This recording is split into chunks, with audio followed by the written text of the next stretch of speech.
नमस्कार विद्यार्थी बच्चे, आज मैं आपके समक्ष दीवानों की हस्ती भगवती चरण वर्मा द्वारा रचित कविता का सार जानेंगे।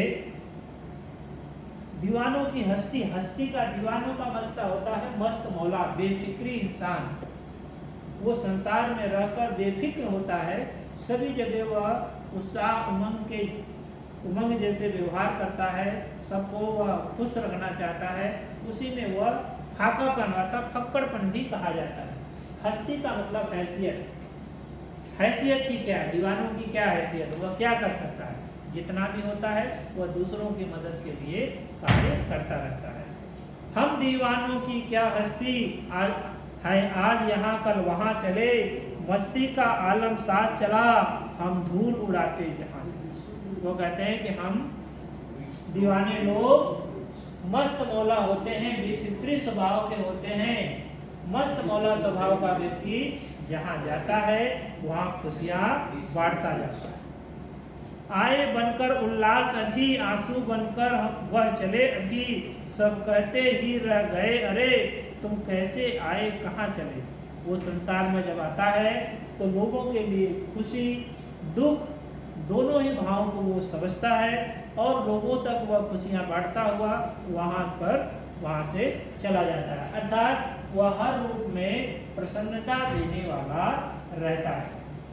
वह कुछ यादें संसार से लेता है और कुछ यादें संसार को देता है और नए नए यादें लेकर इस सफर में चलता रहता है। कविता के अंदर वह सुख दुख को एक समान एक भाव से स्वीकारता है। जो दुखी व्यक्ति है उसके दुख को सहता है और उसे खुशी करना चाहता है, उसे प्रसन्नचित करना चाहता है और जो व्यक्ति खुश है उसके खुशी में भी वह खुशी होता है। कभी सांसारिक नहीं है, वह संसार में रहने वाला एक दीवाने की तरह है। वह संसार में कभी भी बंधनों से मुक्त है, वह किसी के बंधन में बंधा हुआ नहीं है।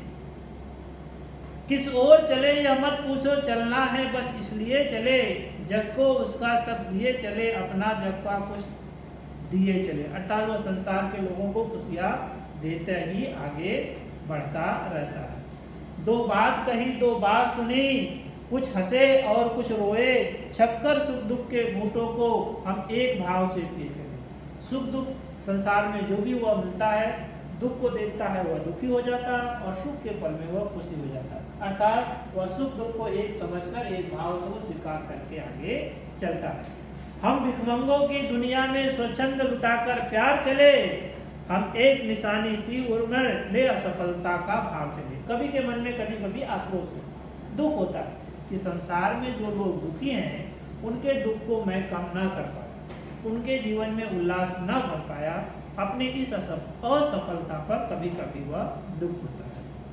अब अपना और पराया क्या, आबाद रहे रुकने वाले, हम स्वयं बंधे थे और स्वयं अपना, हम अपने बंधन तोड़ चले। हम एक जगह रुकने वाले नहीं, मेरे इस संसार में कोई अपना और पराया नहीं है, सभी एक हैं और सभी के जीवन में खुशी और उमंग करे, यही कवि की आशा है।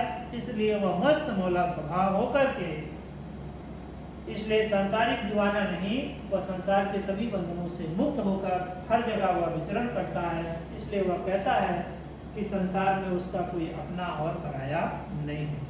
इस कविता के माध्यम से कवि यह संदेश देने का कार्य करता है, जो दीवाने होते हैं, मस्त मौले होते हैं, वो संसार में रहकर लोगों को खुशियाँ बांटने का कार्य करते हैं। सभी लोग प्रसन्नचित्त हों और संसार जो सुखमय हो, इस प्रकार का वो भावना लेकर जीते हैं। धन्यवाद।